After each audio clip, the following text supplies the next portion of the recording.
প্রিয় ভাইয়েরা, সূরাতুল হুজুরাতের 10 নম্বর আয়াতে আল্লাহ তাআলা বলছেন ইন্নামাল মুমিনুনা ইখওয়া। আল্লাহ বলেন বিশ্বাসীরা ভাই ভাই, মুমিনরা ভাই ভাই। এটা ফিল করতে হবে, শুধু মুখে বললে হবে না। আমরা কিন্তু ভাই ভাই, উই আর ব্রাদার্স ইন ইসলাম। ইন্নামাল মুমিনুনা ইখওয়া, বিশ্বাসীরা ভাই ভাই। ফাআসলিহু বাইনা আখাওয়াইকুম। আর এই ভ্রাতৃত্বের মধ্যে যদি কখনো টানাপোড়েন হয়, বোঝাপড়ায় সমস্যা হয়, বিরোধ হয়, তাহলে মিলমিশ করে দিও তোমরা, সেটা আপোষে মীমাংসা করে দিও। আদেশটা কার? আওয়াজ করে বলুন না, আদেশটা কার? আর ওয়াত্তাকুল্লাহ, আল্লাহকে ভয় করো। লাআল্লাকুম তুরহামুন, তাহলে তোমরা অনুগ্রহ প্রাপ্ত হবে। তাহলে প্রথম মেসেজ হচ্ছে আমরা ভাই ভাই, উই অল আর ব্রাদার্স। পৃথিবীতে ভ্রাতৃত্ব, ব্রাদারহুড, এটা অনেক ধরনের। এক নম্বর ভ্রাতৃত্ব হচ্ছে আল উখুয়া আল ইনসানিয়া, মানবিক দিক থেকে ভাই। যারাই মানুষ তারাই ভাই, কারণ আমাদের আদি পিতার নাম, আদিমাতা Adam and Eve. We came from the very same source, same origin. একটা জায়গা থেকে আসছে। সবার বাপ যদি একজন হয়, সবার মা যদি একজন হয়, তো আমরা সবাই কি? সুবহানাল্লাহ পড়বেন না? তাহলে ভ্রাতৃত্বের একটা রূপ হচ্ছে আল উখুয়া আল ইনসানিয়া, মানবিক দিক থেকে ভাই। সেই হিসেবে হিন্দু আমার ভাই, খ্রিস্টানও আমার ভাই, বৌদ্ধ আমার ভাই, নাস্তিক আস্তিক সবাই আমার ভাই। এটা হলো ভ্রাতৃত্বের একটা ধরন। ভ্রাতৃত্বের আরেকটা ধরন হচ্ছে আল উখুয়া আন নাসাবিয়া, বংশীয় ভাই, বংশের সম্পর্ক বা রক্তের সম্পর্ক। যেমন আমার চাচাতো ভাই, খালাতো ভাই, আরো ক্লোজে গেলে আমার আপন ভাই, মায়ের পেটের ভাই, এক রক্তের ভাই, ঠিক কিনা বলেন? এটা গেল 2 নাম্বার, এটা রক্তের সম্পর্ক। 3 নাম্বার হচ্ছে আল উখুয়া আদ-দীনিয়া, দিনী ভাই। আর আমরা এটা নিয়েই কথা বলছি, আল উখুয়া আদ-দীনিয়া। ইন্নামাল মুমিনুনা ইখওয়াতুন, মুফাসসিরিন ইকরাম বলেছেন ইয়ানি ইখওয়াতুন ফিদ-দীন। মুমিনরা ভাই ভাই হচ্ছে 3 নাম্বার সেন্সে, আমরা দিনী ভাই। আমি আপনাদের কাউকে দেখি নাই, আমাকে হয়তো সোশ্যাল মিডিয়ায় দেখেছেন, কিন্তু সরাসরি হয়তো দেখেন নাই। কিন্তু এই যে আমাদের ভ্রাতৃত্ব, এটা দিনী ভ্রাতৃত্ব, দিনী ভাই। আমরা কি ভাই?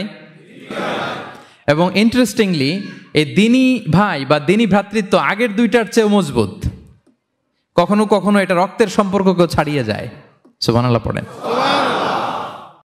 বদরের যুদ্ধে এই পাশে কুরাইশরা মানে মুশরিকরা, এই পাশে মুমিনরা। এমনও হয়েছে রাসূল সাল্লাল্লাহু আলাইহি ওয়াসাল্লামের পক্ষে মুমিনদের ওখানে এক ভাই, আর আবু জাহেলের সাথে আরেক ভাই, দ্বন্দ্ব, সংঘাত।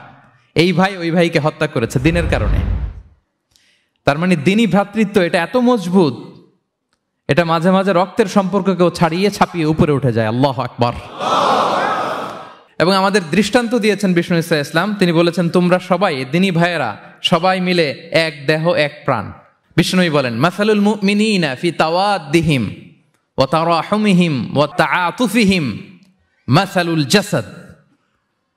মুমিনদের ভালোবাসা সম্পর্ক, এটার দৃষ্টান্ত হচ্ছে, পারস্পরিক ভালোবাসা সম্পর্ক হচ্ছে কামাসালিল জাসাদ, এটা একটা দেহের মতো। আমরা সবাই মিলে এক দেহ। দেহের কোনো অঙ্গ যদি ইনজুর্ড হয়, সারা দেহ যেমনি কষ্ট পায়, বিশ্বের কোথাও আমার কোনো দিনী ভাই যদি কষ্ট পায়, আমাদের প্রত্যেকের হৃদয়ে রক্তক্ষরণ ঘটে। চিল্লায় বলেন ঠিক কিনা? আপনার পা কেটে গেছে, এখন আমরা কি এরকম ভাবি যে পা গেছে তো কি হয়েছে, পাই না, কষ্ট পাবে, সারা দেহ তো ওকে। ব্যাপারটা কেমন? দেখবেন পা কেটে গেলে রাতে ঘুম আসে না, ওইটার ব্যথায় জ্বর চলে আসে, এরকম আসে না নাই? এই জন্য বিষ্ণু ইসলাম বলেছেন মাসালুল জাসাদ, একটা দেহ, দেহের এক অঙ্গ ইনজুর্ড হলে যেমনি সারা দেহ কষ্ট পায়, পুরো দেহটা রাত জেগে থাকে, জ্বর এসে যায়, তেমনি গোটা বিশ্বের কোনো প্রান্তে, কোনো জনপদে, কোনো এলাকায় কোনো মুসলিম ভাইয়ের যদি কষ্ট হয়, সেটা আমাদের হৃদয়ে যেয়ে লাগে। ঠিক কিনা বলেন? ফিলিস্তিনের ভাইয়েরা যদি কাঁদে, আমাদের ভালো লাগে? কাশ্মীরের ভাইরা যখন গৃহহীন হয়, আমরা এটা সহ্য করতে পারি? মিয়ানমারে আমার মুসলিম ভাইরা যখন নির্যাতিত হয়, আমরা কি এটা মেনে নেই? কারণ এক দেহ এক প্রাণ। আমরা যদি কোরআনের দিকে তাকাই, আল্লাহ তাআলা বলেছেন আমাদের সম্পর্কটা হচ্ছে রোহামা উবাইনাহুম।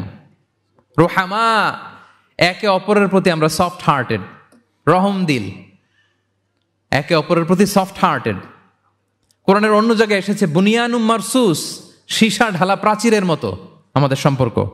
হাদিসে এসেছে এক ভাই হচ্ছে আরেক ভাইয়ের মিরআতুল মুমিন, এক মুমিনের জন্য আরেক মুমিন হচ্ছে আয়না। আয়নার সামনে দাঁড়ালে দেখা যায় যে আমার এখানে একটা দাগ, তারপর আয়নার সামনে দাঁড়ালে আমাকে ঠিক করে নেওয়া যায়, গুছিয়ে নেওয়া যায়। তার মানে আমার সমস্যা, আমার ভুল, আমার খুঁত, আমার স্পট, এটা আয়না বলে দেয়। মুমিনরাও এরকম, এক ভাই আরেক ভাইকে সংশোধন করে দেয়। সুবহানাল্লাহ পড়েন।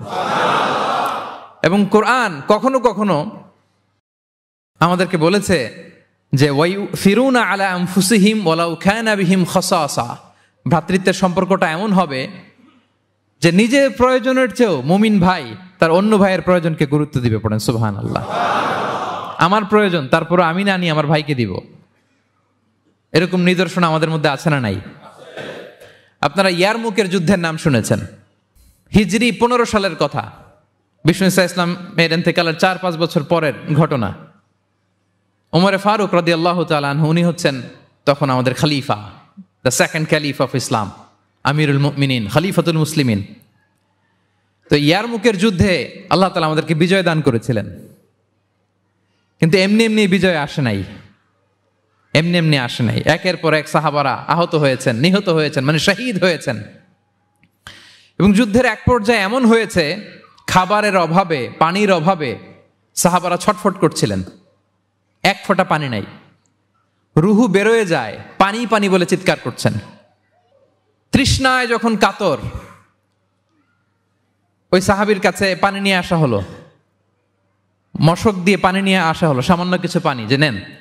তো উনি যখন পানি খাবেন, দেখতে পেলেন যে পাশে আরেক ভাই চিৎকার করে পানি পানি, এক ফোঁটা পানি দাও, চিৎকার করছে।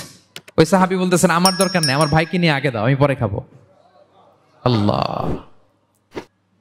ওই দ্বিতীয় সাহাবীর কাছে যাওয়া হলো এই মশক নিয়ে, যে আপনি একটু পানি খেয়ে তার হৃদয়টাকে শান্ত করেন, ঠান্ডা করেন।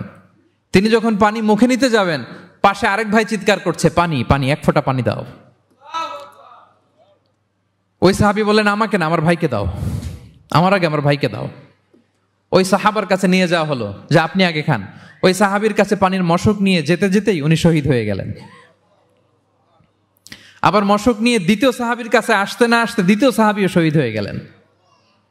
প্রথম যিনি চিৎকার করছিলেন তার কাছে আবার মশক নিয়ে যেতে না যেতে তিনিও শহীদ হয়ে গেলেন। সুবহানাল্লাহ পড়বেন না? ওয়ায়ুসিরুনা আলা আনফুসিহিম ওয়ালাউ কানা বিহিম খাসাসা, নিজেদের প্রয়োজন থাকা সত্ত্বেও মুমিনরা তার অন্য ভাইয়ের প্রয়োজনকে প্রাধান্য দেয়। আল্লাহু আকবার। এই হচ্ছে আমাদের ভ্রাতৃত্বের দৃষ্টান্ত। তাহলে প্রথম মেসেজ হচ্ছে মুমিনরা ভাই ভাই, মুমিনরা।